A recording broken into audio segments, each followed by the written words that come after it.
Hey, Ian here, and today I'm going to talk about the guy's side of mountain biking as a couple. There's definitely a very different experience that happens for me and for Kat, so I'm hoping to give you guys a little insight into what that looks like, what it's like on my end, and if you love this content, please subscribe so we can get more stuff to you.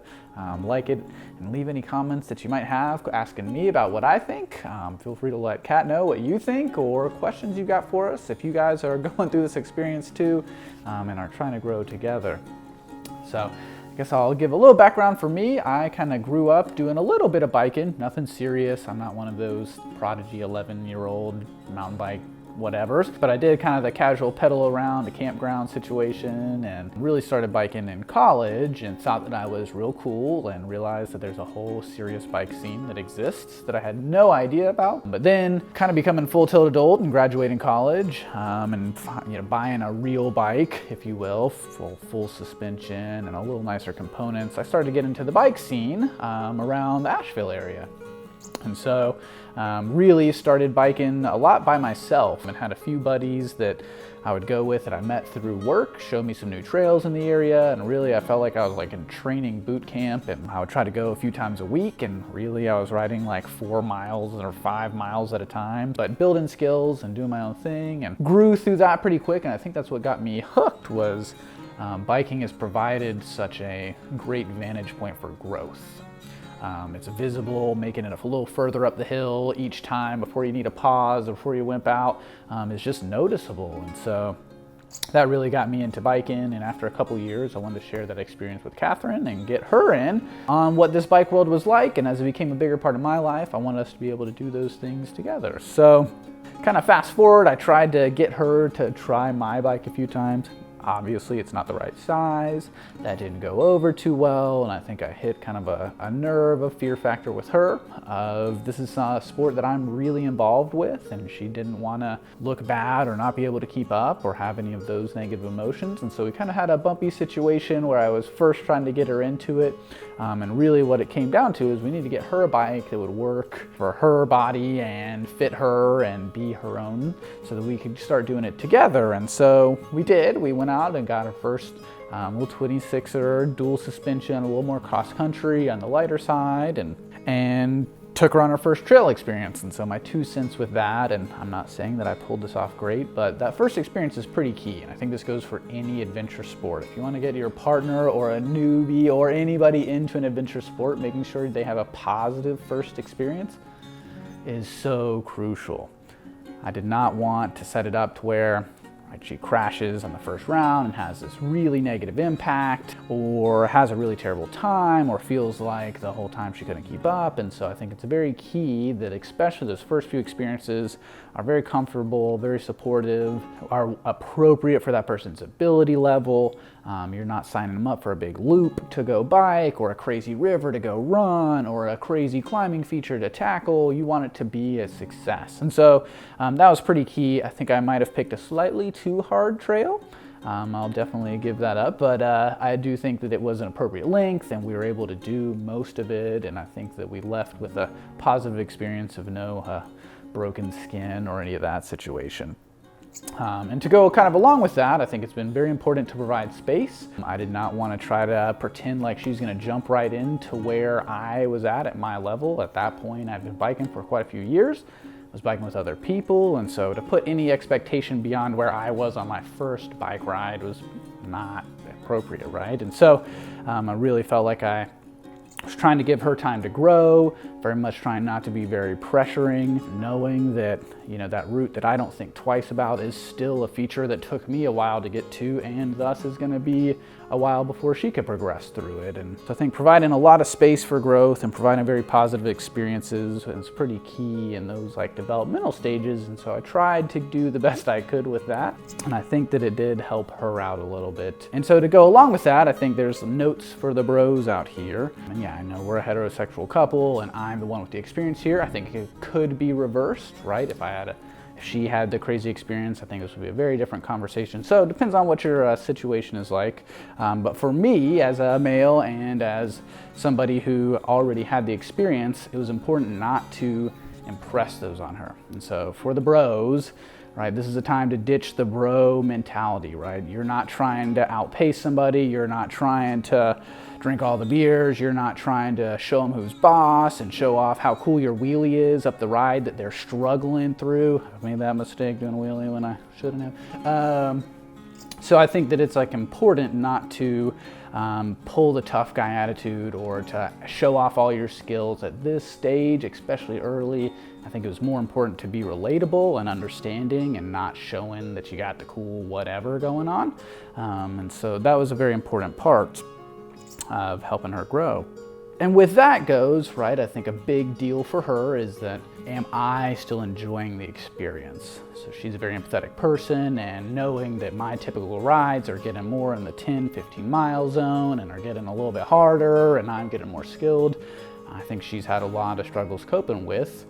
Is my experience still worthwhile? Is it fun? Is she just holding me back? And I don't think that's the case at all, but I do think that that requires for the experienced person in the couple to take a step back and say, hey, this is not about me crushing a Strava time. This is not about me getting my workout in. This is about me helping my partner learn to enjoy something that I've learned to enjoy.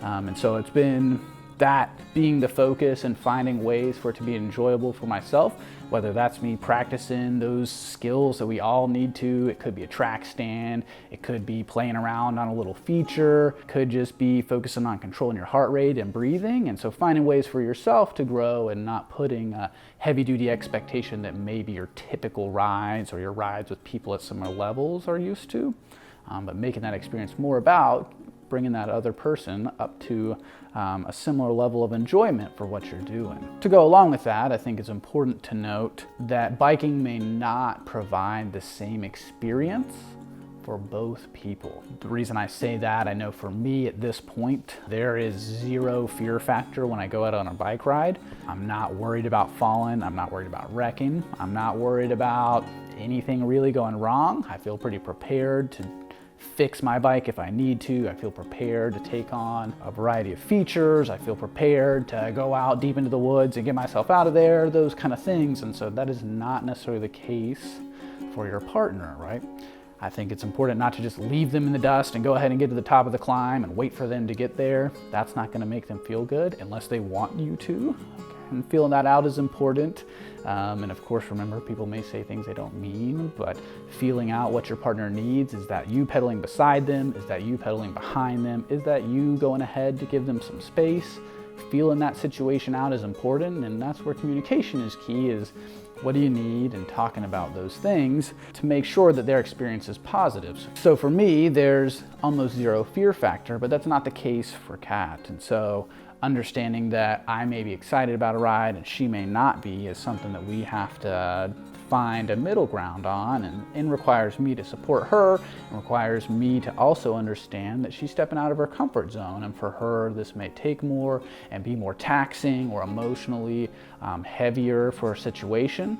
I might be stoked out of my mind, and for her it was more like, wow, I conquered something. Doesn't mean she's not stoked, and sometimes she totally is stoked, and sometimes she doesn't feel that hot about it. I have similar feelings too, but understanding that picking the same trail or the same ride does not guarantee the same experience. And so I think it's very important to be in tune with what the other person may be experiencing and how their day is going and how they're feeling about riding at that time. Same for you, being aware where you're at and maybe communicating that if it is positive, negative, or anywhere in between. I think those things are super crucial. With that, I think it's been really cool to grow together and to grow independently. I've got my group of friends that I ride with. We're not always riding together.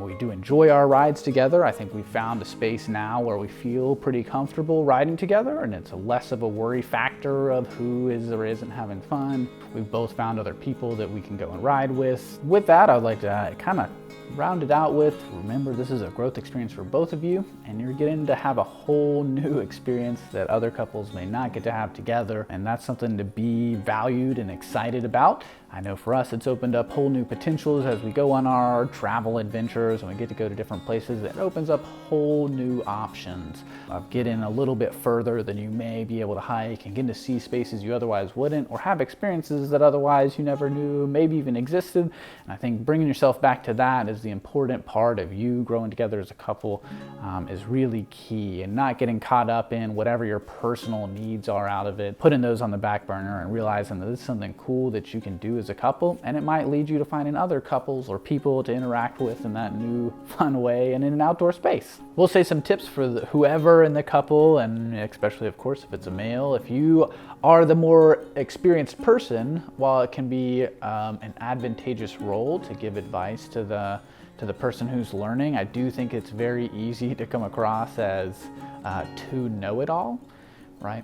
When you're in your learning phases, you probably don't need somebody to tell you about where your feet should be and pedals and all blah, blah, blah, blah, every single time or regularly or every minute. So giving it some space. Obviously, you want to give some basics, make sure their seat's in the right height.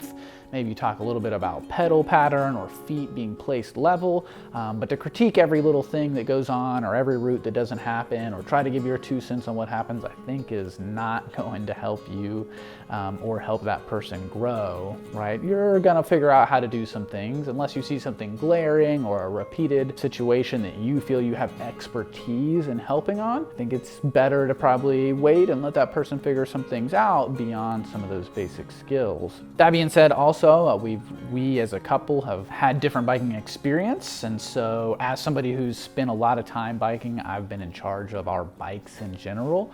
I don't expect Kat to do all of the repairs. I don't expect her to maintain her bike. That's something that I've chosen to kind of nerd out on and learn about and do. And so the upside is I can easily maintain both of our bikes and keep hers running up to speed. And so that's a role that I've taken on. In my perspective, just as somebody who knows more about it, I don't expect her to enjoy the mechanical side of bikes. I like doing some things with my hands. I don't mind doing most of those repairs. I'm happy to keep her chain lubed and parts of her bikes from creaking. That being said, I do think it's important for both people to have some basic repair skills. And so we've definitely spent some time together going through how to fix a tube or how to repair a tire if that happens on the trail, and just some basic maintenance things so that when she's on her own, she's not totally at a loss for what to do, or if some basic issue occurs, she has the ability to fix it. So going through those things together so that we're on the same page is important, and to go along with that, of course, is making sure that you're both outfitted appropriately. It did take us a little while because we spent most of our early time biking together, and so I carried all the tools and bits and pieces and knowledge with me. But now we're to the point where we both have pretty good abilities at both those things. She has her own bag, she'll go on her own rides, she can do the same basic repairs if need be, and so that feels good and took us a little while to get to, but it's definitely something to keep in mind as you progress as a couple and as you both grow. What that looks like is going to be potentially different, and that's okay. Of course, there are still things that we bring our bikes to bike shops for, and I'm not going to pretend to know how to do everything or fix everything, so I think that's still important to know that for both of you there are things that are beyond your abilities, and relating on that. Okay, that's enough. If you want to know more about my perspective, please leave some comments. And of course, if you want to know more about Catherine's perspective and her experience, click on that link. It'll take you over to her side of what this looks like, so you have a better idea of what we've both been through and what it's looked like for us. Hope you've enjoyed. Please subscribe if you want us to keep making this new content. Hopefully we'll see you on the web or on the trail. Thanks.